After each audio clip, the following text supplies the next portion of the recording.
ॐ भूर्भुवः स्वः तत्सवितुर्वरेण्यं भर्गो देवस्य धीमहि धियो यो नः प्रचोदयात्। जय श्री कृष्ण मेरे सनातनी बंधु। महाभारत के पिछले अंक में हम लोगों ने अध्ययन किया कि जब अर्जुन जो है वो इंद्रलोक में गए हुए हैं विभिन्न शस्त्रों का ज्ञान प्राप्त करने के लिए, तब लोमस मुनि जो है वो सभी पांडवों के साथ वो तीर्थ यात्राओं के भ्रमण के लिए निकलते हैं।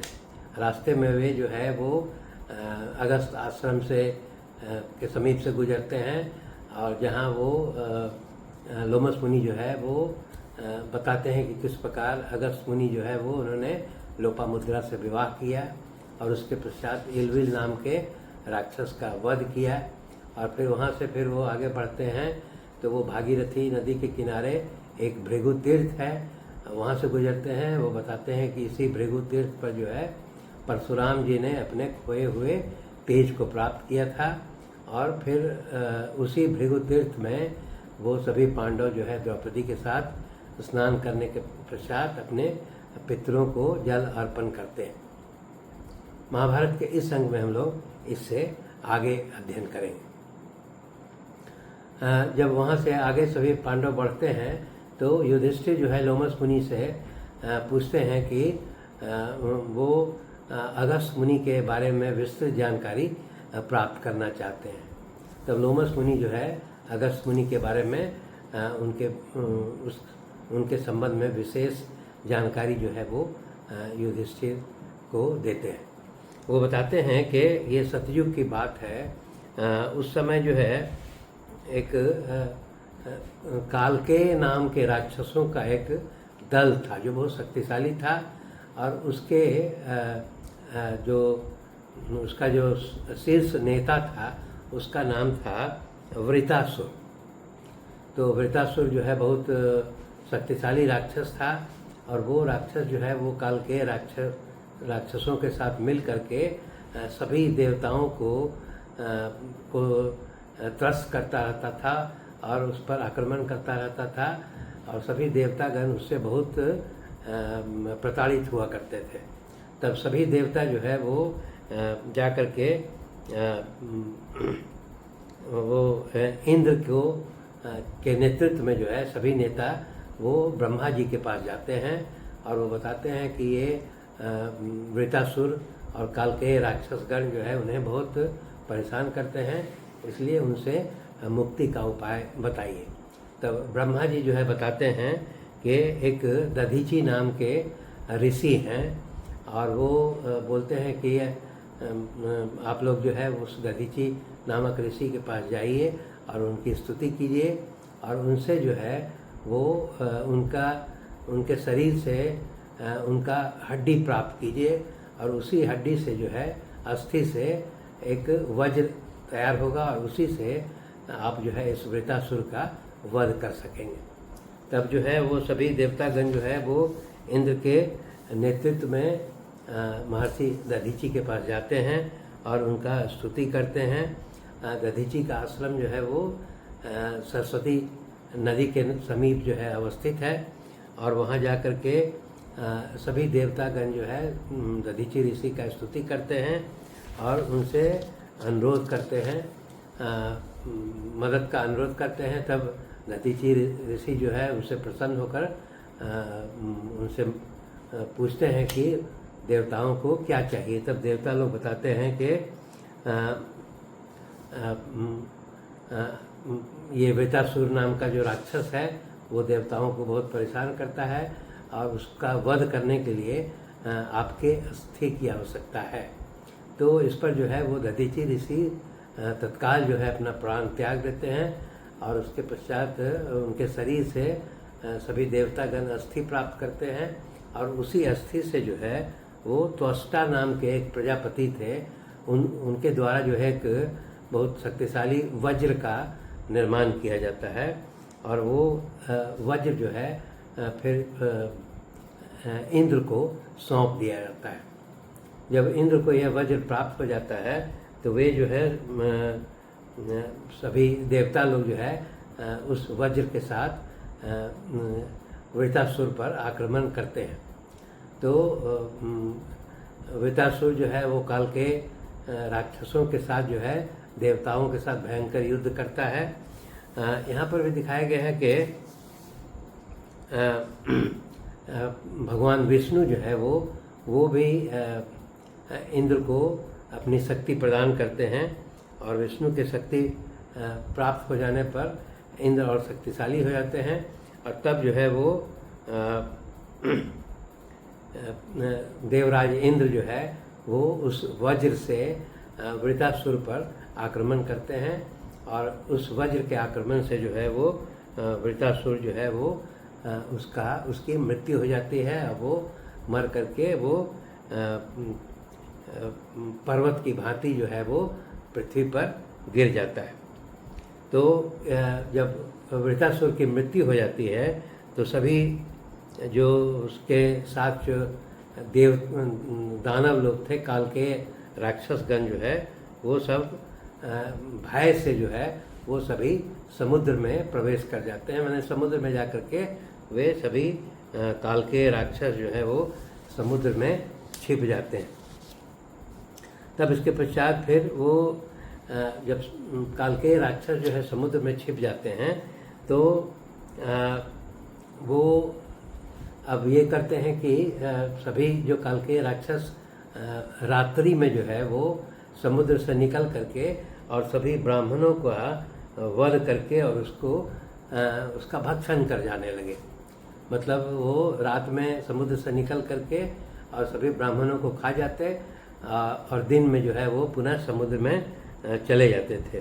तो इसी प्रकार जो है बहुत सारे ब्राह्मणों का वो भक्षण करने लगे, मारने लगे। तो इस प्रकार जो है वो रात में मुनियों का संहार करते और दिन में जो है वो समुद्र में छिप जाते थे। तो इससे जो है वो सभी देवता लोग बहुत चिंतित रहने लगे कि इस प्रकार जो है सभी ब्राह्मणों का वध हो जाएगा, तो उससे ब्राह्मणों के वध होने के कारण सभी जो है वो यज्ञ इत्यादि सब जो है वो बंद हो गए और काल के भय से जो है संपूर्ण देवताओं के जगत में जो है वो भय व्याप्त हो गया। और उसके पश्चात जो है वो चूँकि काल के राक्षस वो समुद्र में छिप जाते थे, इसलिए उनका वध करना जो है देवताओं के लिए संभव नहीं हो पा रहा था। तब उसके पश्चात उनको लगा कि इस प्रकार ब्राह्मणों का लगातार वध होने के कारण जो है वो जगत का विनाश हो जाएगा और उसके कारण देवताओं को बहुत पीड़ा होने लगी। तब जो है वो सभी देवता लोग जो है वो वैकुंठ धाम जाते हैं और भगवान विष्णु से वो उनसे जाके निवेदन करते हैं। वो कहते हैं कि आपने पूर्व काल में जो है वराह रूप धारण करके समूचे पृथ्वी को जल से जो है मुक्ति दिलाया था। फिर उसके पश्चात नरसिंह अवतार लेकर के हिरण्यकश्यप का वध किया था। वामन के रूप में अवतार लेकर के आपने वो बालिका को पराजित किया था। और उसी प्रकार ये वो करके और सभी देवता लोग जो है भगवान विष्णु से मदद का अनुरोध करते हैं। तब वो देवता लोग ये बताते हैं कि ये जो काल के राक्षस जो हैं वे सभी रात में आकर के ब्राह्मणों का वध कर रहे हैं और वो ब्राह्मणों के नष्ट होने से सारी पृथ्वी नष्ट हो जाएगी और पृथ्वी का नाश होने से स्वर्ग भी जो है वो उसका भी नाश हो जाएगा।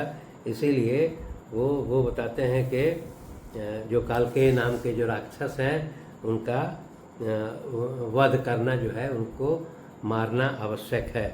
तब उसके पश्चात जो है वो बताते हैं कि किस प्रकार उन्होंने जो है इंद्रदेव ने उसके जो नेता हैं वृतासुर का तो वध कर दिया है, लेकिन काल के राक्षस जो जाकर समुद्र में छिप गए हैं। इसीलिए वो छिप करके और सभी ब्राह्मणों का वध करते रहते हैं। तो इसीलिए वो कहते हैं कि इसका कोई उपाय कीजिए। तब वो विष्णु जी वो बताते हैं सभी देवताओं को कि इसके लिए अगस्त मुनि का नाम का सुझाव जो है वो विष्णु देव देते हैं कि आप लोग अगस्त मुनि के पास जाइए, और अगस्त मुनि जो है वही जो है इस समुद्र को जो है सोख लेंगे, अर्थात समुद्र को पी जाएंगे, और जब समुद्र को सोख लेंगे तब जो है सभी देवताओं के द्वारा काल के राक्षसों का वध किया जाना संभव होगा। तो उसके पश्चात जो है सभी देवतागण जो है वो इंद्र के नेतृत्व में जाकर के वो अगस्त मुनि के पास जाते हैं, और अगस्त मुनि से वो उनकी स्तुति करते हैं। वो कहते हैं कि अगस्त मुनि से कि आपने जो है पूर्व काल में राजा नहुस के अन्याय से जो है सभी देवताओं की रक्षा की थी, फिर विंध्याचल पर्वत को भी उन्होंने रोक करके आपने रक्षा की थी। इसीलिए वो कहते हैं कि सभी देवताओं को आपने हमेशा रक्षा किया था। इसीलिए यहाँ पर ये है कि जब वो बताते हैं लोमस मुनि कि एक बार की बात है कि जब सूर्य जो है वो मेरू पर्वत का वो भ्रमण करता था सूर्योदय और सूर्यास्त के समय में, तो विंध्याचल पर्वत ने जो है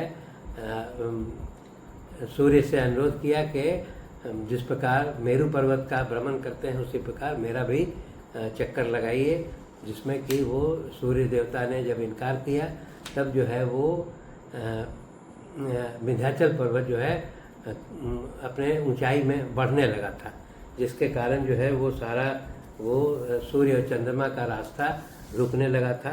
तब देवता लोग जो है उसका अगस्त मुनि के पास गए थे, और अगस्त मुनि जो है वो विंध्याचल के पास जा कर के वो उन्होंने कहा कि वो दक्षिण की ओर जाना चाहते हैं, और जब तक मैं नहीं लौटूं तब तक तुम अपने आकार में वृद्धि नहीं करोगे। और वो अगस्त मुनि उसके पश्चात वो कभी दक्षिण से नहीं लौटे हैं, इसीलिए वो विंध्याचल पर्वत जो है अपने उसका ऊंचाई नहीं बढ़ा है। तो इस प्रकार का स्तुति करते हैं, और वो कहते हैं कि आप ही के प्रभाव से जो है वो विंध्याचल पर्वत भी अपनी ऊंचाई नहीं बढ़ा रहा है। इसलिए वो सभी देवता लोग आकर के अगस्त मुनि से कहते हैं कि वो कालकेय नाम के राक्षस जो है वो समुद्र में छिप जाते हैं, ब्राह्मणों की हत्या कर रहे हैं। इसीलिए वो अगस्त मुनि से अनुरोध करते हैं कि आप इस समुद्र के जल को पी जाइए, अर्थात समुद्र को सुखा दीजिए, जिसके कारण जिसके पश्चात वे लोग देवता लोग जो है वो उन काल के राक्षसों का वध कर देंगे।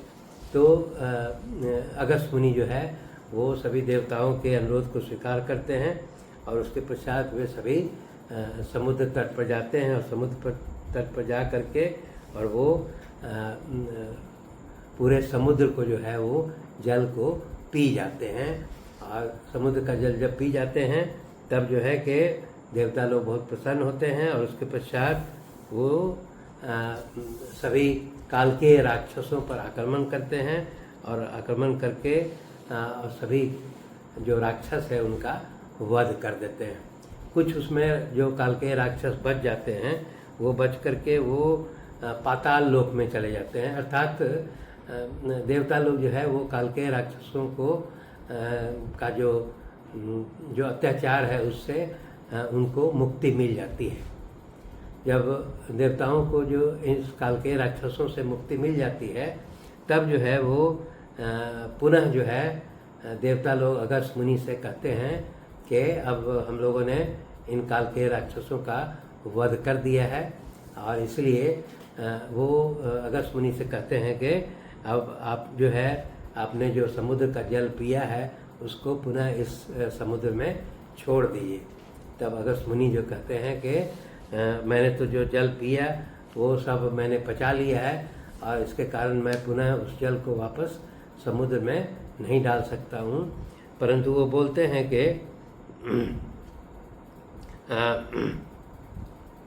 वो भविष्य में जो है वो जो सगर राजा सगर हैं उनके जो वंशज हैं वे जो है अपनी तपस्या से इस समुद्र को पुनः जल से भर देंगे, ऐसी बात कह करके और फिर वो अगस्त ऋषि जो है वो उनको आश्वासन देते हैं देवताओं को, और देवता लोग फिर संतुष्ट होकर के और चले जाते हैं।